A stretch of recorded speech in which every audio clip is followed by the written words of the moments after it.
يا ربي.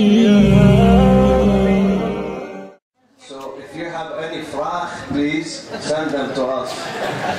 Write them down, or you can speak it up too. You don't have to write down. You know, sometimes you can speak up if that is easier for you. And you can send them in all languages. You can send them in Dutch, English, Farsi, Arabic, but not Hebrew. I don't understand. Sayed, before we start, Sayed, thank you very much. Sayed, I love you. I love you too. I love you. Thank you, Sayed, for being with us these 3 days. I think they were amazing days, amazing inspirational lectures you gave. You answered a lot of questions. Yesterday it was very amazing to see how people engaged with you and asked the questions, and you answered, I think, beautifully. So this is the last session we have with you, and it takes about an hour. You will answer the questions of the audience, and I think we have to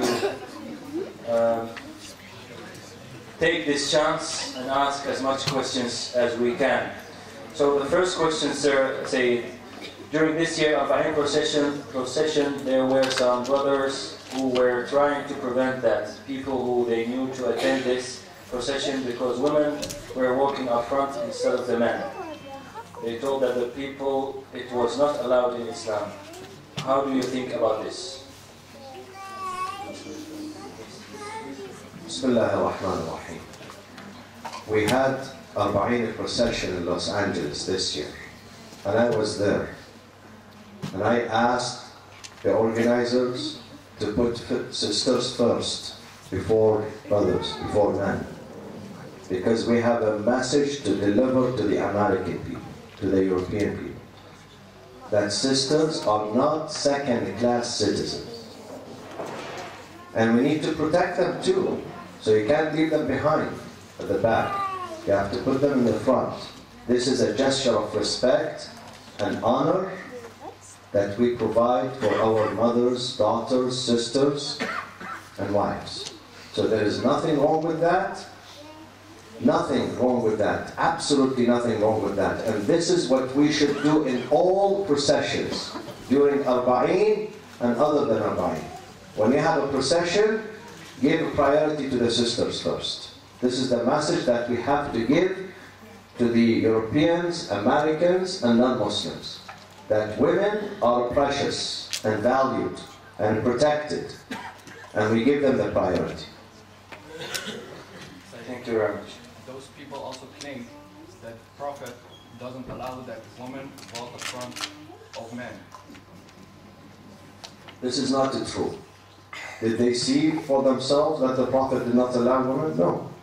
They didn't see that. There is no such hadith, I guarantee, no such hadith that put women at the back. Only during the prayers, and there is a reason. There is a reason, because in our prayers, we don't just stand. We have to bow, we have to prostrate, and it does not look, professional if women are prostrating and men are behind them. It doesn't look good. So only during the prayers. Other than the prayers, even in the lecture, what's wrong with sister sitting here and brother sitting there? What's wrong with that? Thank you very much. Ahsan, Sayyid. 2 days ago you explained the fourth, fifth, and sixth phase of life, death, and the hereafter, but what are the first three and how can we influence these? The very first phase of our life is the spiritual one, Alam al-Dhar, the realm of spirits that did exist. Each and every one of you were created thousands of years ago, but only in a spiritual shape, not physical. Then we went into our father's loins, Aslabul Aba. From that,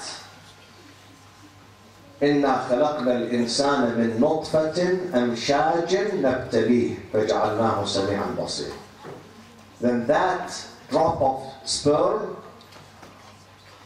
is fertilized with the female egg and goes to their third stage. From the father's loins to the mother's wombs. That's the third stage or third station. And now we are in the fourth one. When we are delivered, when we are born, we live in the fourth station. We have number 5, which is the grave, and the final one is the day of judgment. Number 6, either فريق في الجنة وفريق في السعير. Either, inshallah, you all go to the right side, or those who are very arrogant and very evil, they don't get that chance, unfortunately. And those are the minority, of course. Those who go into the left direction are very small, because God is going to embrace many, many, many, many people with His mercy on the day of judgment. What's the difference between zakat and khums, and why is khums obligatory? Zakat is taxation, almsgiving. Zakat is a general and a broader meaning that applies to many items. Khums applies only to money, to the income that you make, the money that you generate. So khums is more specific. Zakat is broader term. And khums, in nutshell, khums is when you make a surplus, you pay the taxation of the surplus that you make.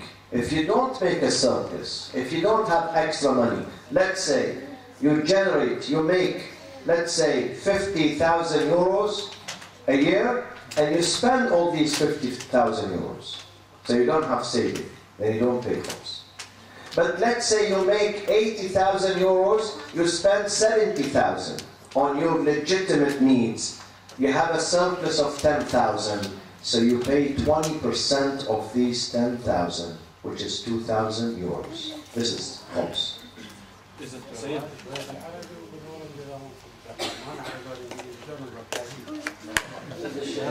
الشباب الآن والوقت حجين أو يعني النقاط المهمة شوية بالعربي. ابنك يوم جودك حجين. صلوا على محمد وآله. The brother, yeah, you raise your hand. Question: is it true that the zakat has to be paid in the money that you have saved in a year? Is this correct?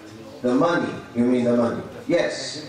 If let's say you purchased this iPhone and you did not use it for one whole year, you didn't use it not even once, then you have to pay the khums of it. So khums is the same as zakat, but it is specific to the money. We call it khums. Why do we call it khums? Because it is 1/5, 20%. So in essence, khums, it is zakat. In the broader term, it is zakat, but a special zakat that applies to money. Okay? There's another question about khums. We pay taxes here in the Netherlands, and paying taxes, is this instead of khums? Is that allowed to pay taxes? No, taxation, you are paying taxes to the government. And you must pay taxes, of course. But khums and zakat, if you have surplus, as I said, if you don't have surplus, you don't pay. But when you make extra money, more than what you need, this is the idea, that when you have more than what you need, you have to share it. Don't keep it to yourself. Don't save it to yourself while others are in need for it. This is the idea of khums and zakat. So you pay the taxes and also you pay your khums. And if there is somebody to whom I gave khums, when I'm sick or I'm not able to work and I need money, is it obligatory for him to take care of me? the society has obligation to take care of you, definitely. If you pay your khums, first of all, you disperse your khums, don't give it to someone else. You yourself, as you do your own prayers and your own fasting without getting permission from anyone, you must do that with your huquq. When you find a worthy institution, let's say this is an institution that is serving Islam, serving the cause of Ahlalbait, bringing awareness, education, and they need money, let's say, then you can give them. Sahmul Imam, you can give it. And then, if there are some poor and needy people who need money for their living, for their necessary expenses, for their education, for their ilaj, treatment, for their, marriage. Someone wants to get married, he doesn't have money. So you have to give him from the money of the khums. So you give it to someone. Don't try not to send it somewhere else. You be in charge of that. That is the safest way. The safest way of dispersing your huquq and your khums money. Talking about money, there's a question about inheritance. Why do sons have twice as much right on inheritance as daughters? Did you get the question here? Why males have twice as much as females when it comes to inheritance? Because males have financial responsibility. A female, when she gets her share in the inheritance, she does not have to spend it. She doesn't have to spend it on her mother, on her sisters. She can spend it only on herself. Why? If the father passes away and he has children and they are male, they have to spend on their mother. They have more financial responsibility. And the society puts more responsibility on the shoulder of males when it comes to money, when it comes to expenses. They have more share than females. This is why their share is proportionate with their responsibilities. When they have a bigger responsibility, they have a bigger share. If they have less responsibility, they have less share. Are you with me, my friends? Sisters, do you agree with this or not? If you agree, raise your hand. If you disagree, raise your hand. Do you know about this story of raising hand? One day, a teacher was at the school teaching the elementary class, teaching them that God does not exist. He was atheist. And those are first graders going to the school. So he tried for 1 hour convincing them, see, God does not exist. God does not exist. So he told them, do you see this? They said, of course, we see it. Then this one exists. Do you see the iPad? Yes, we see the iPad. Then iPad exists. So, but do you see God? He said, no, don't see God. He said, then God does not exist. As simple as that. So one of the students came. He said to him, can I speak? He said, of course, my son, come here. The students, he said, do you see this? They said, yes. So this one exists. Do you see this book? They said, yeah. We see the book. So the book exists. He said to them, do you see the brain of our teacher? They said, no. He said, then the teacher doesn't have a brain.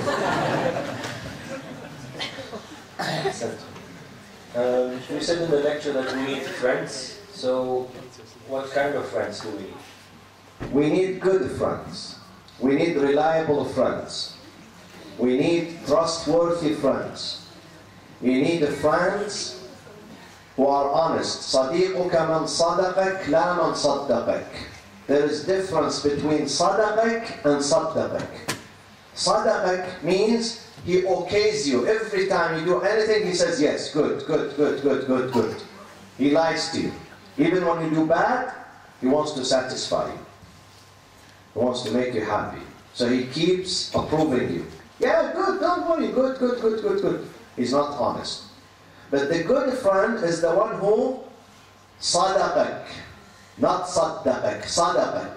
He's true with you. When you do good, he says, ahsant, good job. When you do bad, he doesn't say good job. He says, listen, I disagree with you. Today you said something which is inappropriate. You did something which is not nice. This is the true friend. If you find someone like that, who's not diplomatic with you, but he's sincere and honest, then you grab him. Just grab him like that. Okay? Don't leave him. That's a good friend. That's a good friend who's going to benefit you, and you're going to see much goodness out of that friendship. A short question. We live with people who do not understand Islam and have negative feelings about them, about the Islam. One thing that they expect from us when we meet them and we want to become friends, they extend their hands to show their love and respect. What do we do when we know that they probably won't understand our Sharia? You mean handshake? Yes. Listen, if you can avoid handshaking with the opposite gender, opposite sex, then do. If not, if that is going to hurt you or hurt them and compromise your status and sometimes endanger your job, maybe you lose your job, you lose your school, you lose your income, if it causes problem for you, listen to me, I'm very clear on this. If not shaking hand, if you do not shake hand with the opposite gender is going to cause a problem with you, then it's okay to shake hand. But if you can escape from that with no bad ramifications, then don't do that. Don't do that in the first place, unless you have to. Unless you have to. Are you with me? Do you have any question on this? I think there was another question about this, about I think a doctor who works in the hospital and he or she didn't shake hands and there was a complaint and now he or she does. I think we just answered this question. Yes. Okay, there are, you said in your lecture that saying hello was also alright to do. Is that always hello, or is it when we meet Muslims we have to say salam? Or is it only no, if people understand salam, they appreciate what you say, definitely say salam. Say salam. But if people don't understand, sometimes you say salam, he says what? Or maybe they get offended. So say hello. Speak the language of the people. Speak the language of the people. Not all people understand salam. Not all of them are well educated. So if they don't understand the term salam, then say the equivalent of it in their culture, in their language, which is hello. There are two questions about hijab now. Is it possible for a woman to practice her religion completely without wearing the hijab? Yes, it is possible for a lady to practice her religion completely without wearing hijab. Because hijab is not one of the fundamentals of Islam. What does that mean? It means if someone is not wearing hijab, you cannot say about her she's not a Muslim. You cannot say that. She is a Muslim. But the Islam is incomplete. Incomplete. The Iman is incomplete. The Iman has to be integrated. It's like a tree that has a capacity of giving fruits, 100% fruits. Now it's giving 80% or 90%. This is the example of hijab. So if she wears her hijab, it will be worthier in the eyes of God. Because she's obeying God. God says in this book, 4 times in this book, he mentions hijab. Not one time or twice, 4 times. Because hijab has a value. Hijab has a reason. It's not just a tradition. Hijab has a reason. Hijab protects the honor of the society as well as the honor of the individuals. So hijab is very worthy. It's very worthy. So she has to wear the hijab. But if she chooses not to wear the hijab, you cannot say this is non-Muslim. No, you can't say that. And maybe God will accept her prayers, her fasting, her hajj, whatever, her charity, her amal. But God says, listen, if you truly love me to the fullest, then answer my call when it comes to hijab too. Is that possible to be the source of fasad? Say that again. Is it possible to be the source of fasad? Corruption. Not wearing hijab, I think you mean? It depends on where you live. Sometimes you live in Kandahar, where 100%, who's from Kandahar? Probably 100% of women are hijabis, yes? Yeah? 100%. Or if you live in Qom, let's say, Qom, Najaf, Karbala, 100% of women wearing hijab, and someone says, no, I don't want to wear hijab. This does not look good. Maybe she wants to instigate fitna or a problem in the society.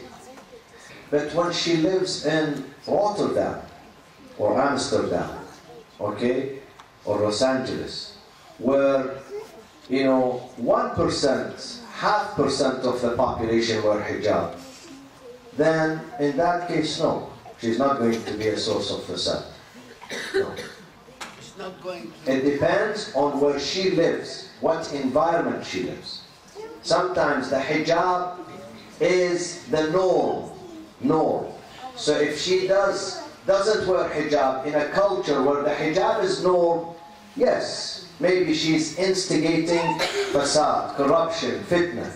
But if the hijab is not norm, an exception, you cannot say necessarily that she's instigating fitna or fasad. It's No. not going to weakness the other spirits. Other You mean she's going to bring weakness to other Muslims? Probably. Yeah. Maybe she's going to inspire others to. So we are not saying, this is why I said hijab is mandatory, wajib, and Allah mentions it. But you cannot say to someone who's not muhajjaba, you cannot say to her, you are not Muslim. This is something else. We are talking about the importance of hijab. Yeah. And the question was, if you paid attention to the question, that someone, what was the question? Let's read it again. Is it possible for a woman to practice her religion completely while she's not wearing a hijab? Meaning, does she have to wear hijab in order for her to pray, or she can pray and fast and go to Hajj without hijab? So what is the answer, in your opinion? She has to wait until she does hijab. Maybe she does hijab after 50 years, 60 years. So she doesn't pray? God is not going to accept her prayers? That No. we don't know. That we don't know. No. At night. I know. You don't know, but I know. At night, come at home. Because the prayers and the Hajj and Ramadan, these are reasons for guidance. So Allah says maybe through prayers, maybe because if God says, no, don't do anything because you are not muhajjab, then God is shutting the door in her face, and God does not do that. God says, yeah, I would accept your prayers, your fasting, but remember, if you want more credit, more thawab, put on the hijab. So, there's another question, I don't know if you all answered part of it. How can we explain to our daughters that they have to wear hijab at 9, at the age of 9, and that the boys are baligh a few years later? This is a process of a training, my friends. You need to begin, the journey of hijab with them when they are 4, 5, slowly. You put it occasionally. They wear it occasionally when they are 5, 6, 7. So when they are by the age of 9, they would accept it. And I know some of them would accept, they would like it because they believe in it, and some would not, depending on how you raised your children, depending on your relationship with your daughters. If relationship is good, based on trust and respect, they would believe you. If not, you are fighting always with your family, always fighting. You are always bad akhlaq. You come home and you fight and you yell at them, and at the age of 9, oh my daughter, I want you to wear hijab today. She said, thank you, Dad. This is none of my business. None of your business. This is what she's going to tell you. But if you raise them in a good way, they're going to trust you. And most likely, they're going to accept that from you. There's another question about khums. Do you have to pay khums on voorraad?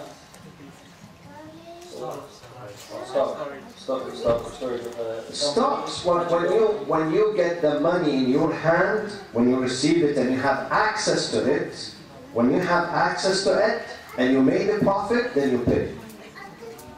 So if you don't sell the stock, you don't have to pay khums. If you don't sell it, no. Unless you have access to it. Because some of these programs you don't have access, you can't withdraw the money. Eigenlijk ook net aangegeven dat het echt om geld moet gaan. Wanneer je geld hebt, daarover is het nog. Dat is altijd. Maar goed, dat is een specifieke vraag. Zo.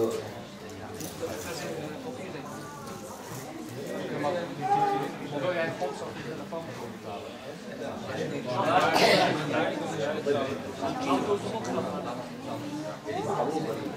If you have a product that you did not sell for 1 year, you don't pay the khums of it. You pay the khums on the profit, on the gain. Are you with me? On the gain. When you make gains, at that time you pay the khums. Okay, other vrags. As a gynecologist, is it permissible to give an abortion pill? And how far can I go in abortion for somebody who wants abortion? According to many jurists and fuqaha, if you are a gynecologist, you do not have to give them the pill for abortion. You don't give it to them. If they ask you how to do that, you may tell them, go and get it from the pharmacy. But I'm not going to be a direct, cause of giving you that. You do not take the lead or the initiative. You are not allowed to do that. And can you, as a gynecologist, say, okay, with the gynecologist next door, you can go to there. Yeah, go to someone else. Yeah, someone else. Okay. Questions about reading the Quran. The first one is from a convert. I don't read Arabic. Is it allowed to read the translation of Quran? Yes. If you don't read Arabic and you don't understand it, so it's better that you read the translation to benefit from the Quran. And if you can read Arabic but you don't understand the real meaning of them? Again, some people are born Arabs, but they don't understand the Quran when they read it. They understand it better when they read the English, the Farsi, the Urdu, the French, the Dutch translation, the Turkish translation. So let them do that. What God wants you not just to read the Quran, to understand the Quran, to get inspired. Sometimes I read the English translation. Sometimes I read the English translation. It gives some inspiration. So try to read it with the language that you enjoy it and you relate to it the most. Sometimes I pray on places where I'm not sure that I am allowed to pray there. So there's no rida, no sure rida. But if I don't pray there, then my prayer will be qada. Is it allowed to pray? If you know for sure that the owner of this company, of this place, of this department does not want you to pray, then you must not pray. But if you don't know about the answer, then you are allowed to pray. There's another question about not knowing that the place is tahir or clean, and sometimes there are things in the air. Is it still allowed to pray there if you're not sure that it's tahir or clean? كل شيء لك طاهر حتى تعلم. When you don't know, it means it is clean. Treat it as being clean if you don't know. Unless you know for sure that it is impure or najis. But when you don't know, you treat every object you treat it. I treat this one as clean. Because I don't know, I have not seen anything. I assume it's clean, it's tahir. Unless I see something. When I see, or someone tells me, someone that I trust, he says, well, there was some drops of blood here for us, or urine, or something else, then that is ilm, that is knowledge. Then it is not tahir anymore. But if I don't know, I treat it as being tahir. I work in a place where bacteria, maybe blood and some mucus are in the air. Can I pray with the same clothes that I wore at work?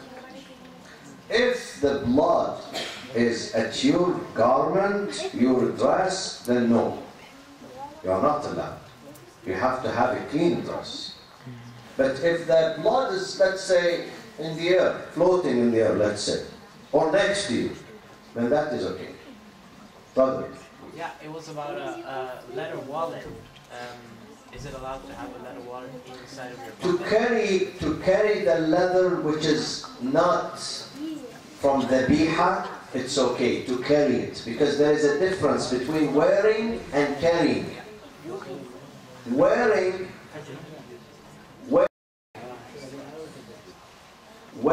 is not allowed, but carrying is allowed.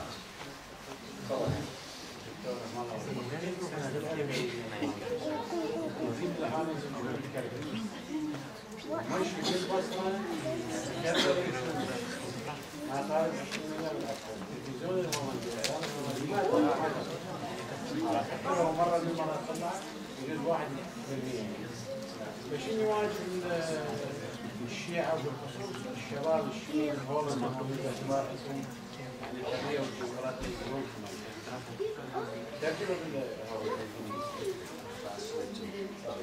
So I translate. So every year we see the Arba'in, more than 20 million people go to the grave of Imam Hussein alayhi salam. A big happening, but the Western, especially the Dutch media, doesn't give too much attention or not enough attention to this event. So what is our duty as Shia Muslims in the Netherlands towards this great event? مسؤوليتنا أن نتعلم هولندي. كل العراقيين الجايين هنا يروحون مدرسة يتعلمون هولندي، يتقنون اللغة الهولندية، يروحون يشتغلون، ما يعيشون على الوظفة، ما يعيشون على المساعدات الحكومية، يصير عندهم أصدقاء هولنديين يتعرفون عليهم حتى يقدرون يوصلون للإعلام.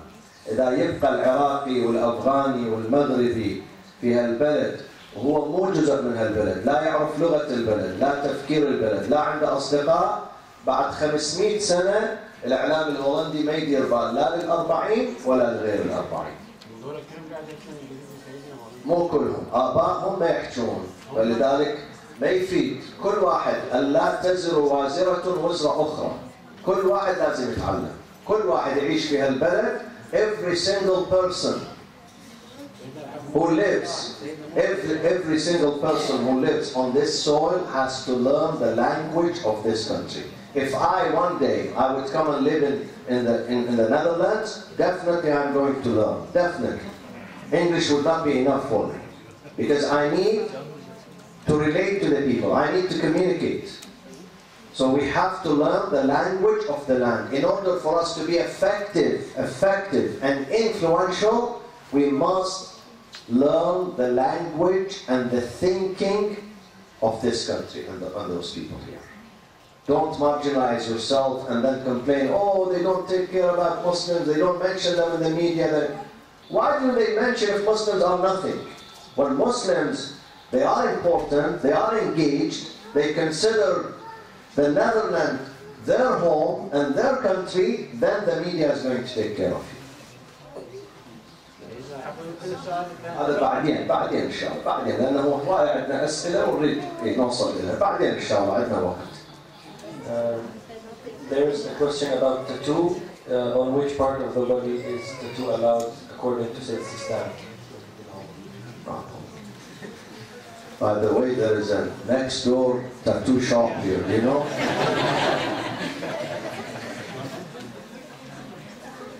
If the tattoos in a concealed part of the body where the husband can see it or the wife can see it, then it's okay.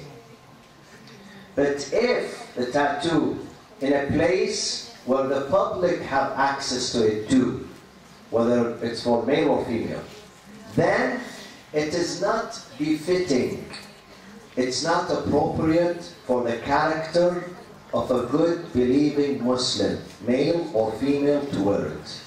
Try to avoid it. Because tattoos nowadays are not associated with believing Muslims. Are you with me? Those good Muslims with strong belief, those Muslims who have good connection with the Quran and Ahlalbait, they don't wear tattoo. They don't wear it. So try to avoid that, Habibi. You are beautiful with or without tattoo, believe me. You don't have to put tattoo to be attractive. The best way of being attractive, take care of your mind, your aql, your intelligence. If you are intelligent, you become the more attractive, the most attractive, I would say. But if you fill your body with tattoos and then there is no intelligence, that would not help you. There are two more questions about Salah. One of them is, I'm pregnant. So not I'm pregnant, but the one who asked. A lot of pregnant. 6 months, and I have a lot of pain. Is it allowed to me to pray or sitting on a chair? Or Absolutely, absolutely. Salat has to be done in a fashion, in a way that you are able to perform it. So even if it is not 6 months, 2 months, you feel weakness. Forget about pregnant. Someone who's not pregnant, but he's weak. He could not stand for Maghrib or Isha. Too weak, too tired. Then he would sit, no problem. how can we motivate our brother or sister to pray and not oblige him? I think when we speak about the benefits of the prayers, let's ask ourselves every day, why do I pray? Do I have to? Or it's good for me to pray? And if you can answer this question, then you're going to motivate. Some people say, oh, I have no choice, I have to. Inna lillahi wa inna ilayhi raji'un. I have to. No. I said in the beginning, we have a free will. We have a free will. God says it's for you. When you pray, inspiration for you, for your heart, not me. I'm not going to gain anything. So teach them the benefits of the prayers. Then they're going to pray. And there's one last question on prayer. There are 7 places of sujood. Why is only the forehead the place that has to be on earth? What is mandatory to put on the earth without any barrier or separation is only the forehead. The al-masajid al-sitta, the other areas where they should touch the earth, you can put a sheet, a carpet. It can be separated from the dirt, from the ground. Only the forehead, which is the most honorable place in your body, you put it on earth to show your gratitude and your humility, tawadu, before God. So that wasn't the last question. There's another question. If you haven't prayed for a long time, do you have to repeat everything, or is only asking forgiveness enough?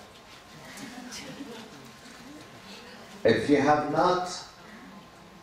have taken a loan from someone and you have not paid, and now you can pay, do you go to that person and tell him, listen, forgive me the past loans, please? Just say you are forgiven. Would he accept that from you? He says, give me my money back and I will forgive you. The same with God. God said, you wasted 10 years of your life without being with me. Now I want you to compensate for that. I want you to increase. 10 years you were absent. Now I want you to work harder. You have to produce double the amount. So you have to do qada. Definitely you have to do. Reason says you have to do qada. Before God, reason tells you, you missed these things. Whatever you missed, you have to do now. What if you don't know how many days or how many years exactly you have missed? How many do you? You just make an assumption. You can't be exact. Definitely you cannot be exact. You don't know the exact numbers. So do as much as you can that you realize that, well, I covered the area that I missed. I covered the days, the months, the years that I have missed in the past. Another question. Is it permissible for a lady who is in her period to read Quran or pray? It is permissible. No, prayers, she's not asked to pray because La salata illa bi tahur. You cannot pray unless you have tahara, you have wudu or ghusl. So if you don't have wudu or ghusl, then you don't pray. There is a prerequisite for the prayers. You have to have wudu or ghusl. Since she is on her period, she cannot do wudu or ghusl unless she finishes her period. The period comes to an end.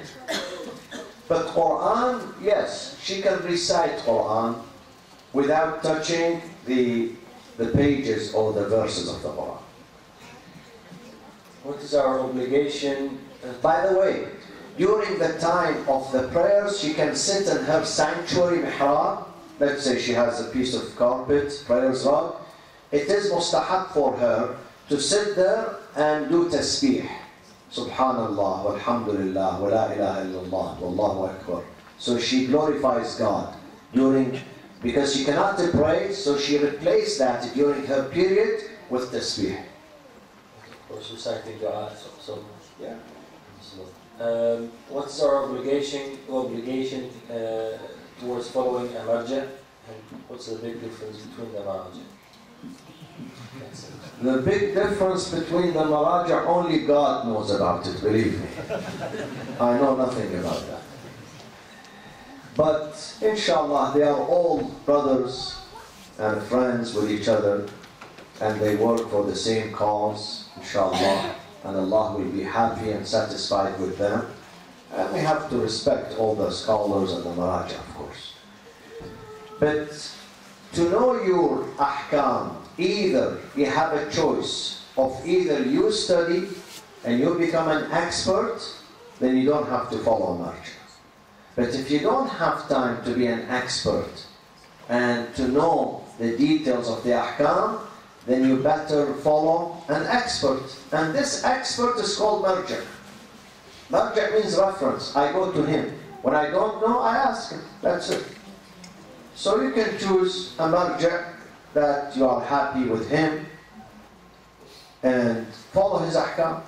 It's not a big deal. And this should not be a cause. This should not be a cause of division between the Shias, the followers of, oh hey, you follow this, I follow that, this is better than that. All of them are good, inshallah. In the eyes of God, all of them are good. And we should not idolize the marja, make him God. No, he's abd, he's the slave of God. Okay? We love God, we love Muhammad sallallahu alayhi wa sallam. Our real marja, when I am asked who is your marja, my marja is Ali ibn Abi Talib alayhi salatu wassalam. Okay? And I respect all the maraja and all the scholars. So our loyalty to Allah, to Prophet, to Imams, those are the most important people in our life. Marja, you follow him 2 years, 20 years, 30 years to learn your ahkam from him. Your ahkam. When you are not expert, you must follow him. I was asking the doctor about things related to my throat because he's an expert. He's younger than me, but he's an expert. So I go to him. This is what we do with marja. The marja, when I don't know something in specific, I go and ask. The Sayed is also very young, and the spirit is very young. I've seen that. Sayed, Can a Muslim woman use anti-conception or give anti-conception to women? Yes, yes, she can, and this is her right. She can use contraceptives. This is her right. Even if her husband says no, she doesn't have to listen to him. She doesn't have to, because this is her body and this is her rights. This is her right not to get pregnant. If she's unhappy about pregnant, if she's unhappy, she's not convinced about it, it's not good for her health, or not the time for her to get, pregnant. Maybe she says next year, the year after, I'm not ready for it. This is her right, so she can use contraceptives. Can a Muslim give contraceptives for other women? You mean a lady gives to another? Yes. So she's a pharmacist or a doctor? Yeah, of course, she can give it. She can give it to her, no problem.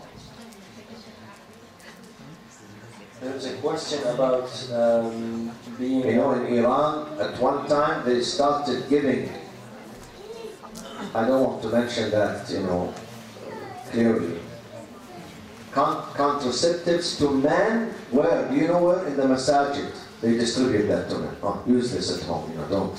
Because they wanted to cap the population. They had a surge in population. Yeah, in some villages, they used to give them this in the masjid. So, what's wrong with that? But don't do that here at Iman, never do that. Question about meetings where alcohol is served at work or university. Somebody asked, I've avoided these meetings for a long time, but I'm afraid that I will be isolated from work or at university, so how can I manage? If alcohol is served in a building, you can be in that building, but you cannot be on the same table. Or, if you have to sit on that table, you should not associate yourself with that person who's drinking. Let's say this is a table, someone is drinking. You should not associate yourself until he or she finishes the alcohol. While they are consuming it, you should get yourself busy, engage with something else. If you have to sit, if you have no choice, you have to sit on the same table. Don't associate with them. But you can be in the same room, you can be in the same building, you can be in the same restaurant. Okay? Or some scholars, they say, even the same table. Let's say I and a friend of mine, we are sitting at this side of the table, getting engaged, and another couple, they come and they share the same table, but not the same conversation. They are not with us. They are strangers having dinner. Then it's okay if they put alcohol on their table, because you are not with them. Although you share the table, but you are separated, mentally separated. Two different groups, not the same group, two different groups. Are there rules for watching movies or cartoons that are not Muslim, so not Muslim made? Movies that are inspirational, movies that have good lessons, motivational, good stories, human stories. Not everything that Hollywood produces is bad, believe me. I watch movies, but I review the movie, I read about it. Before I go, I read about it. If this is an inspirational movie, I go and watch it.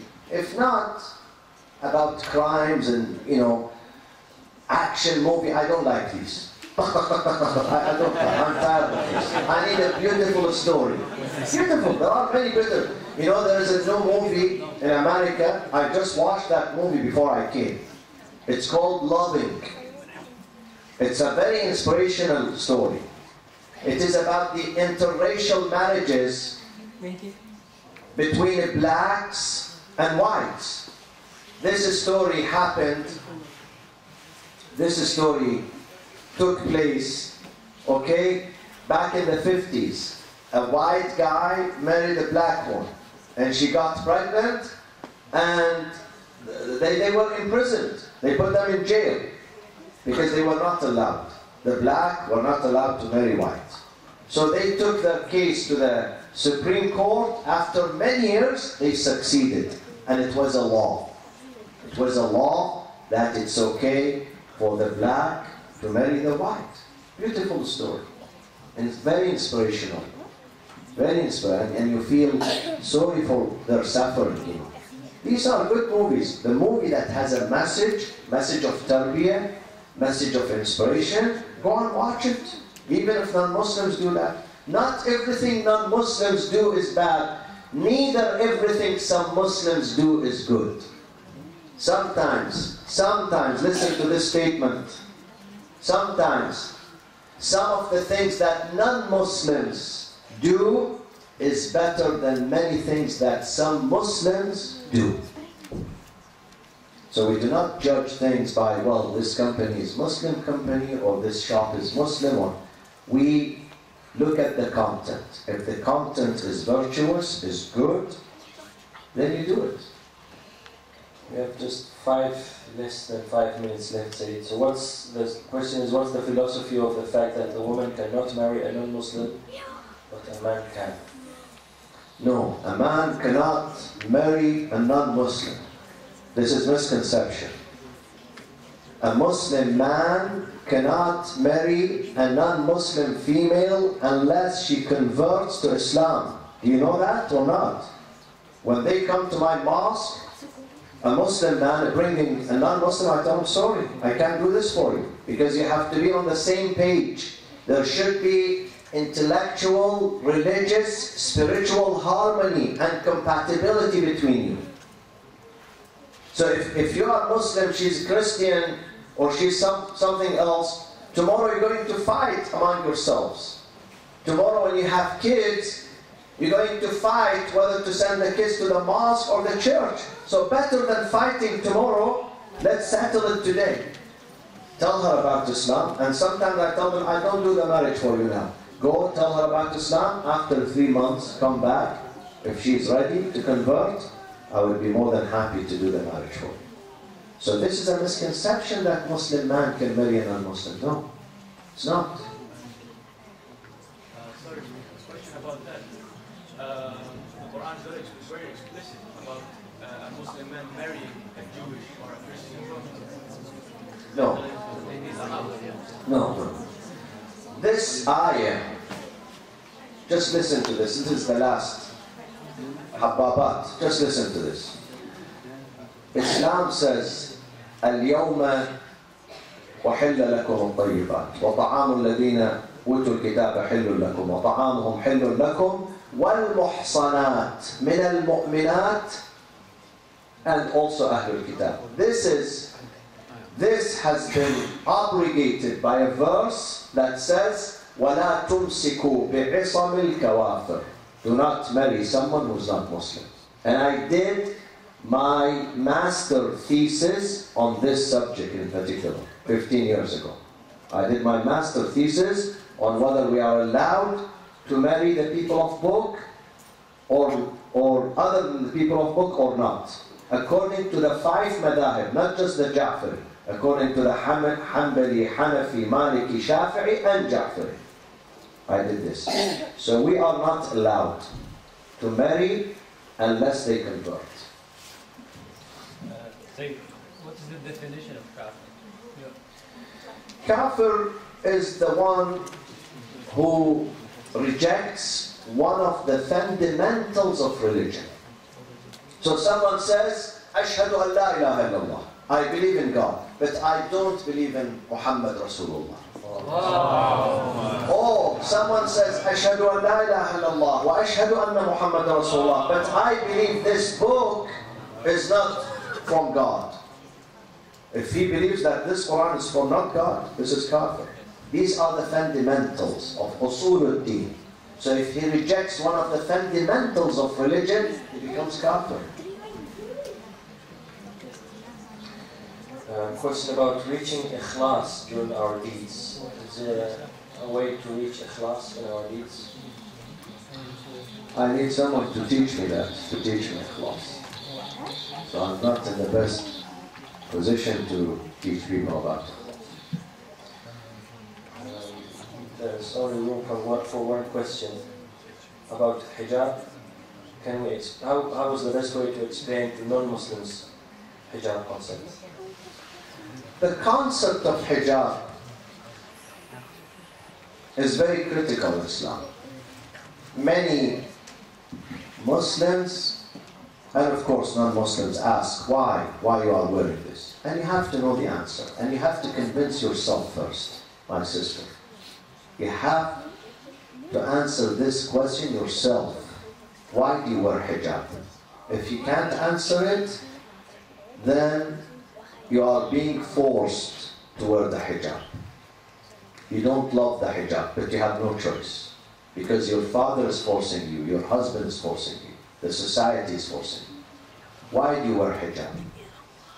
Because women, over the history of mankind, women have been always exploited by men. Men take advantage of women. Always. In all societies. In all societies. No exception. In the past, in the present, and the future. And women, God created them as objects of beauty and attraction. No one can doubt that. No one can doubt that. Okay? They are attractive. God created them females. Feminists. They are the source, the cause of attraction. God says, I have no problem with attraction. I want you to be attractive. But I want you to be attractive to the right person, not the wrong person. In the right time, not the wrong time. Because if you are attractive to the wrong person, that person is going to take advantage of you. That person is not going to give you what you deserve. That person is going to use you for some time and he throws you away. And this is not good for you. So be attractive for the person who deserves you and who's going to value you forever. This is why God wants you not just to display your physical attraction. God says there is something inside you is more beautiful than your hair, more beautiful than your eyes. That is the soul that you carry, the intelligence that you have, the contribution that you give to the society. So don't let men only focus on your physical attraction. This is not good.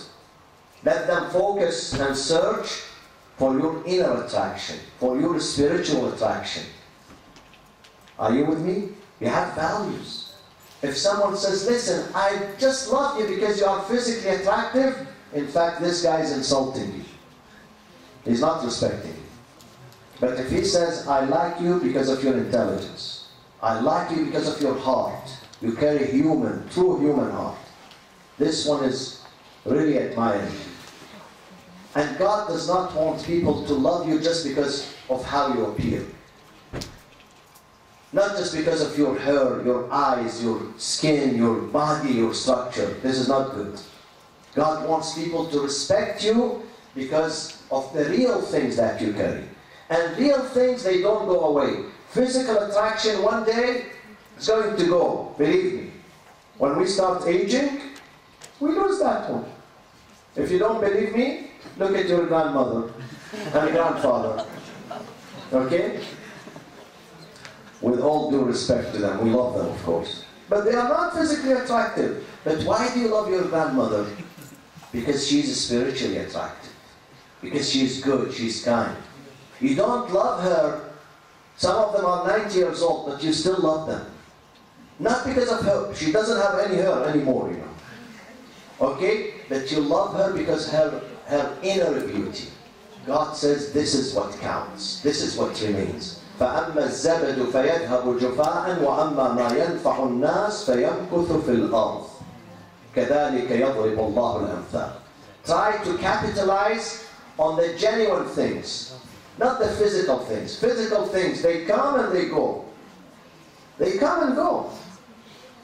God wants your husband to love you forever, not just when you are young, fresh, and beautiful, in your 20s, 30s, and 40s. No, He has to continue loving you. Therefore, you have to provide them with good qualities. Qualities of loyalty, qualities of sincerity, dedication, iman. This is what makes you beautiful in the eyes of your husband. Believe me.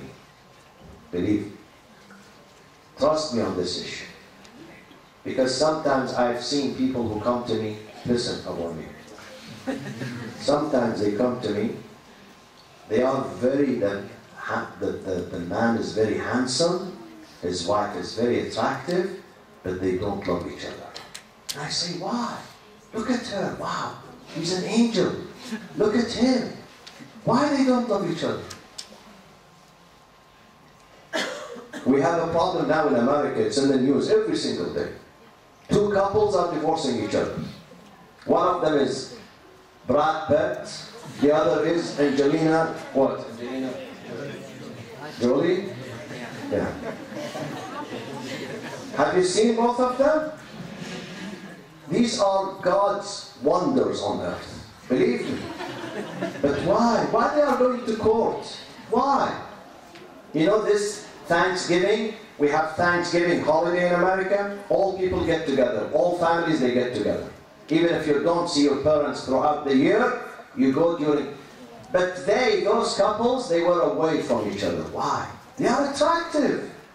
They are very beautiful.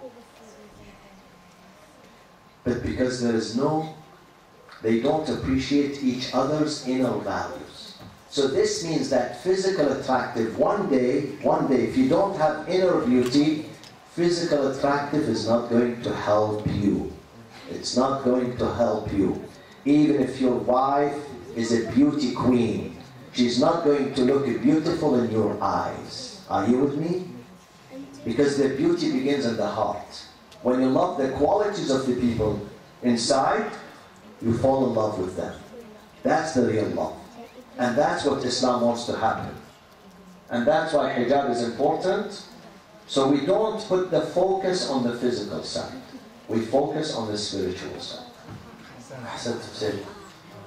Sayed wanted me to listen because he knows that I'm very handsome, but I still love my wife very much.